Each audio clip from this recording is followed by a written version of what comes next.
नमस्कार दोस्तों, स्वागत है आपका अनुपमा इस अकेडमी पर। अपनी पिछली वीडियो में हमने समझा था कि जो वायु प्रदूषक गैसें हैं, वह गैसें कौन-कौन सी हैं, उनका क्या-क्या प्रभाव पड़ता है और हमने देखा था कि कुल 12 वायु प्रदूषक गैसें हैं। यह 12 वह वायु प्रदूषक गैसें हैं जिनको डब्ल्यूएचओ ने, अमेरिका की पर्यावरण एजेंसी ने और इसके साथ-साथ ही भारत की जो सेंट्रल पॉल्यूशन कंट्रोल बोर्ड है, उसने भी क्या किया है, कैटेगराइज़ किया है।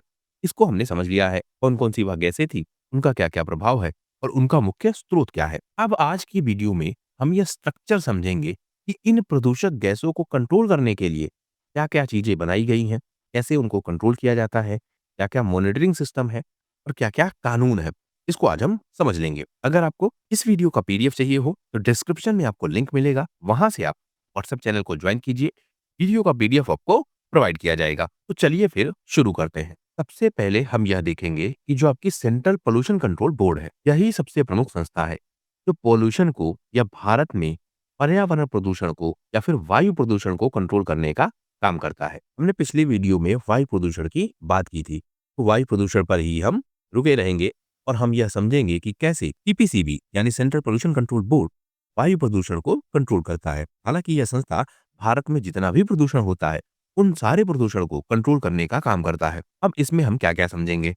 एक तो इसका बेसिक काम क्या है, फिर इसमें जो सबसे ज्यादा पूछा जाता है कि इसने कोई नई योजना चलाई है, इसने कोई ऐप लॉन्च किया है, तो वह क्या है, उसका मुख्य काम क्या है?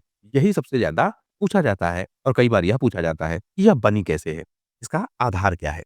तो इसको आज हम समझते हैं। देखिए, एक है आपका जल प्रदूषण निवारण एवं नियंत्रण अधिनियम 1974 और एक आपका है वायु प्रदूषण निवारण और नियंत्रण अधिनियम 1981। इन्हीं दोनों अधिनियमों के तहत या एक्ट्स के थ्रू यह जो आपकी सीपीसीबी है, यह एस्टेब्लिश की गई है। इसके अंडर में आती है। यह भी पूछा जाता है कि किस मंत्रालय के अंडर में है। तो जो आपका पर्यावरण, वन एवं जलवायु परिवर्तन मंत्रालय है, उसके अंडर में यह आता है। तो सीपीसीबी किसके कंट्रोल में है या किसके अंतर्गत है? पर्यावरण, वन एवं जलवायु परिवर्तन मंत्रालय। यह काम कैसे करता है? जैसे सीपीसीबी है आपका सेंटर लेवल पर या केंद्र लेवल पर, और इसी तरीके से क्या है, स्टेट का पोल्यूशन कंट्रोल बोर्ड। अब यह दोनों आपस में मिलते हैं। जनरली क्या होता है, जो आपका सीपीसीबी है, यह क्या करता है, नियम बनाता है और लागू करवाने का जो काम है वह करता है राज्य प्रदूषण नियंत्रण बोर्ड। इसीलिए जो आपका सीपीसीबी है, इसको दिमाग कहा जाता है और जो आपका राज्य का प्रदूषण नियंत्रण बोर्ड है, इसको कहा जाता है हाथ पैर। तो सीपीसीबी कैसे बना है? जल प्रदूषण निवारण एवं नियंत्रण अधिनियम 1974 और वायु प्रदूषण निवारण एवं नियंत्रण अधिनियम 1981। आपको क्या याद रखना है? 1974 और 1981। इन्हीं के माध्यम से या इन दोनों अधिनियमों के माध्यम से यह आपका बनाया गया है। काम किसके साथ करता है या कैसे करता है? यह नियम कानून बनाता है और लागू करवाता है राज्यों के प्रदूषण बोर्ड के माध्यम से या राज्यों के प्रदूषण नियंत्रण बोर्ड के माध्यम से। तो इसकी जिम्मेदारियां क्या-क्या है? एक तो यह राष्ट्रीय मानक बनाएगा, स्टैंडर्ड बनाएगा राष्ट्रीय स्तर के कि किन-किन स्तरों पर क्या-क्या चीजें किस तरीके से होनी चाहिए। सेंट्रलाइजेशन या करेगा। जैसे पीने का पानी कैसा होना चाहिए, नदी का पानी कैसा होना चाहिए, वायु की जो गुणवत्ता है वह कैसी होनी चाहिए, उद्योगों से जो धुआं निकल रहा है वह कैसा होना चाहिए, जो गंदा पानी वह लोग रिलीज कर रहे हैं उद्योगों से वह कैसा होना चाहिए। यानी एक ऐसे एनवायरनमेंट को बनाना जो सबके लिए सुरक्षित हो और उसके लिए राष्ट्रीय मानक बनाना, यह काम किसका है? पीपीसीबी का। इसकी प्रमुख जिम्मेदारियां क्या है? जैसे हमने अभी पीछे देखा कि क्या-क्या प्रमुख जिम्मेदारियां हैं, कैटेगराइज करके हम देख लेते हैं। जैसे एक जिम्मेदारी इसकी क्या है कि जो आपकी एयर है और आपका जो वाटर है, इसकी जो क्वालिटी है वह मेंटेन रहे और उसकी क्या करती है, या निगरानी करती है, मॉनिटरिंग करती है। इसने क्या किया, पूरे देश में 1500 से ज्यादा रियल टाइम क्या किया, मॉनिटरिंग स्टेशन लगाए। का नाम क्या है? PAAQMS। अब यह क्या है, इसका फुल फॉर्म आप समझिए, continuous ambient air quality monitoring system. अब यह इसने लगाए हैं। तो आपसे क्या पूछा जाएगा कि यह है क्या? तो एयर क्वालिटी को मॉनिटरिंग करने के लिए यह एक डिवाइस है और रियल टाइम पे काम करती है। यानी किसी भी क्षेत्र में जो वायु है वह कैसी है, तो वहां की हवा है वह कैसी है, वह यह बताएगा।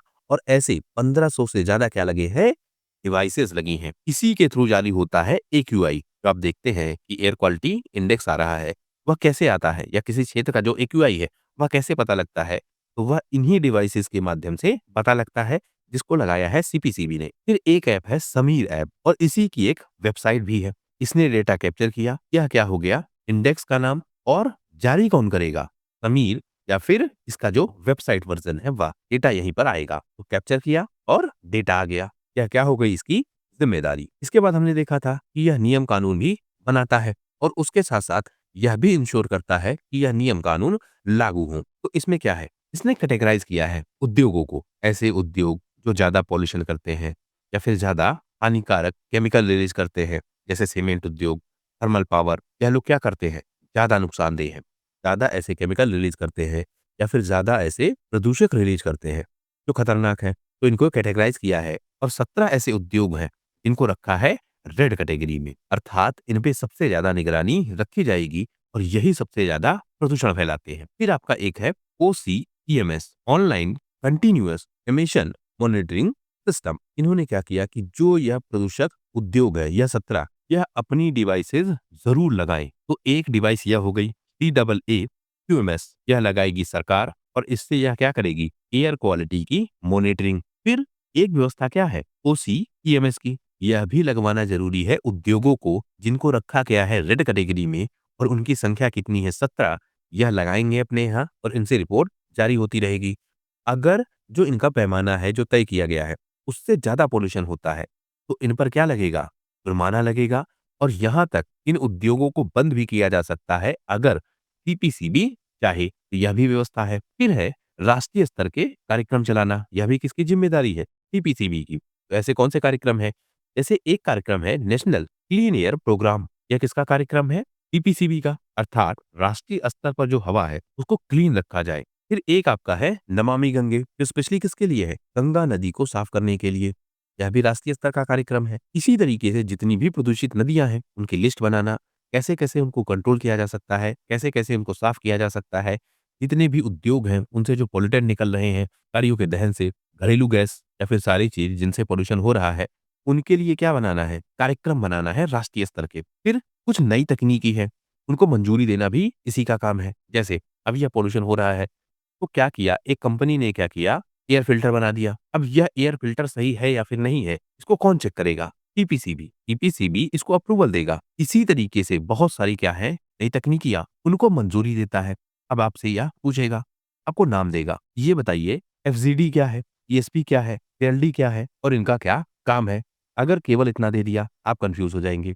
यह क्या है, एयर क्वालिटी को कंट्रोल करने के उपाय। कैसे कैसे, जैसे एक आपका है FGD, यह क्या है, फ्लू गैस डीसल्फराइजेशन, मतलब जैसे जो आपका धुआं है उस धुएं में होती है गंधक, मतलब गंध होती है, उसको यह दूर करने का काम करता है। कौन सा, FGD। फिर एक डिवाइस है आपकी क्या, ESP, यह क्या है, इलेक्ट्रोस्टैटिक रेसिपिएटर। अब यह क्या है, इलेक्ट्रोमैग्नेटिक की तरह काम करता है। काम क्या है इसका, जो धूल के कण है उनको पकड़कर यह अलग करता है। तो यह भी क्या करेगा, वायु प्रदूषण को कम करेगा। फिर आपका हो गया JLD, जीरो लिक्विड डिस्चार्ज। अब यह क्या है, जो फैक्ट्री का गंदा पानी है वह डिस्चार्ज ना हो नदियों में या फिर पानी के अदर सोर्सेज में। यह सिक्योर करता है या इंश्योर करता है कि 100% जो पानी है इसका फैक्ट्रियों का वह रिलीज ना हो नदियों में, यानी फैक्ट्रियों का जो गंदा पानी है उसके रिलीज को यह रोकता है। तो यह क्या कर रहा है, गंदक हटा रहा है। यह क्या कर रहा है, धूल के कण को हटा रहा है। और इसका क्या काम है, नदियों में जो गंदा पानी जाता है फैक्ट्रियों का उसको रोकना। तो यह क्या है, तकनीकी है और इनको मंजूरी कौन देगा, CPCB। इसीलिए हम देखते हैं कि जब भी नई फैक्ट्री लगानी है तो पहले आपको क्या लेना होगा, CPCB की मंजूरी। फिर यह काम करती है रिपोर्ट जारी करने का, डेटा जारी करने का। जैसे हर साल यह क्या रिलीज करती है, national ambient air quality status और वाटर क्वालिटी रिपोर्ट। पानी की क्वालिटी कैसी है, एयर की क्वालिटी कैसी है, इसके लिए यह रिपोर्ट जारी करता है। जो प्रदूषण से बीमारियां हो रही हैं, उनसे मौतें हो रही हैं, उन पर भी अपनी यह रिपोर्ट जारी करता है। तो आपसे यही सब पूछा जाएगा कि नमामि गंगे किसके कंट्रोल में है या किसके अंतर्गत चल रहा है। तो NCAP कार्यक्रम है, यह क्या है, तो national ambient air quality status report है, यह कौन जारी करता है। तो यह सब आप ध्यान रखेंगे। फिर एक है आपका राष्ट्रीय वायु गुणवत्ता निगरानी कार्यक्रम। अब यह हमको अलग से देखना होगा। क्यों देखना होगा, क्योंकि इससे संबंधित प्रश्न ज्यादा पूछे जाते हैं। एक तो हमने देख लिया ओवरऑल, दूसरा अब हम देख रहे हैं उन चीजों को जो ज्यादा पूछी जाती हैं। मतलब बिल्कुल डीप डाउन जाकर हम चीजों को पकड़ रहे हैं, जहां से प्रश्न पूछे जाते हैं उन्हीं को हम समझने का प्रयास कर रहे हैं। फिर क्या है आपका NAMP, national ambient air quality monitoring programme, अर्थात राष्ट्रीय परिवेशी वायु गुणवत्ता निगरानी कार्यक्रम। शुरू किसने किया? टीपीसीबी ने। कब? 1984 में। काम क्या है? पूरे देश में जो आपकी एयर है, इसके लिए पैमाने बनाना, मतलब एयर की जो क्वालिटी है उसको कंट्रोल करना, उस पर निगरानी करना और उसके लिए पैमाने बनाना। यह काम किसका है? राष्ट्रीय वायु गुणवत्ता निगरानी कार्यक्रम किसके कंट्रोल में है? टीपीसीबी के। इसके मुख्यतः 4 उद्देश्य हैं। कौन-कौन से? जो देश में वायु प्रदूषण है, उसके ट्रेंड को जानना और यह समझना कि किस तरह का वायु प्रदूषण भारत में चल रहा है। इसके साथ-साथ यह पता लगाना कि कौन-कौन से शहर सबसे ज़्यादा प्रदूषित है।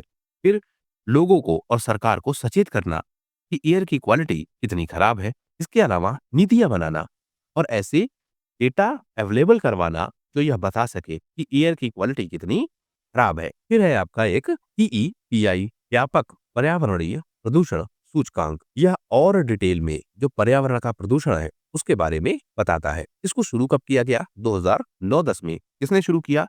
टीपीसीबी ने। अब यह क्या करता है? नंबर देता है 0 से लेकर 100 तक और यह बताता है कि कितना प्रदूषण फैल रहा है। यह डिटेल में बताता है, यानी सोर्स क्या है, किस तरीके से फैल रहा है, इससे कौन ज्यादा प्रभावित होगा, डेटा क्या है, इन सारी चीजों को यह डिटेल में बताएगा। तो क्या है?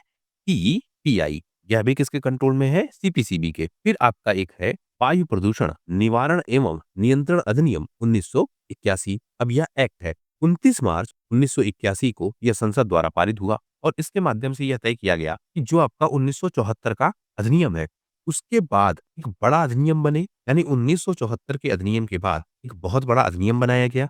उस अधिनियम के माध्यम से जो पर्यावरण है उसको कंट्रोल करने की या फिर उसको नेचुरल रखने की कोशिश की गई। इसका मुख्य उद्देश्य क्या है? वायु प्रदूषण को रोकना, नियंत्रित करना, के अलावा वायु की जो गुणवत्ता है उसको बनाए रखना और लोगों का जो स्वास्थ्य है, संपत्ति है, उनकी संपत्ति का भी नुकसान होता है वायु प्रदूषण से। तो इन सब को भी बनाए रखना। अब संपत्ति का नुकसान कैसे? जैसे जो आपकी दीवार है, वह क्या हो जाती है? क्षतिग्रस्त। किसकी वजह से? प्रदूषण की वजह से। जैसे आपका ताजमहल है, आपने सुना होगा कि जो इसकी दीवारें हैं, वह क्या हो रही हैं? खराब हो रही हैं। तो इन सब की जो निगरानी का काम है या इस तरह की जो रिपोर्ट देने का काम है, वह किसके माध्यम से होंगी? वायु प्रदूषण निवारण एवं नियंत्रण अधिनियम 1981 के तहत। अब इसके अंतर्गत क्या होगा? तंत्र बनेगा, कोई ऐसा स्ट्रक्चर बनेगा, कोई ऐसी गाइडलाइंस बनेगी, उसके तहत चीज़ों को कंट्रोल किया जाएगा। तो इस तरह से जो वायु प्रदूषण है भारत में, उसको कंट्रोल किया जाता है। जो संस्थाएँ हैं, वह इसी तरीके से काम करती हैं और भारत में जो वायु प्रदूषण है, उसको कंट्रोल करने का काम करती है। वीडियो में फिलहाल सिर्फ इतना ही। वीडियो यदि पसंद आया हो, तो प्लीज़ शेयर कीजिए अपने दोस्तों के साथ, सब्सक्राइब कीजिए इस चैनल को। आपका हमसे जुड़ने के लिए बहुत-बहुत धन्यवाद। आपका दिन शुभ हो।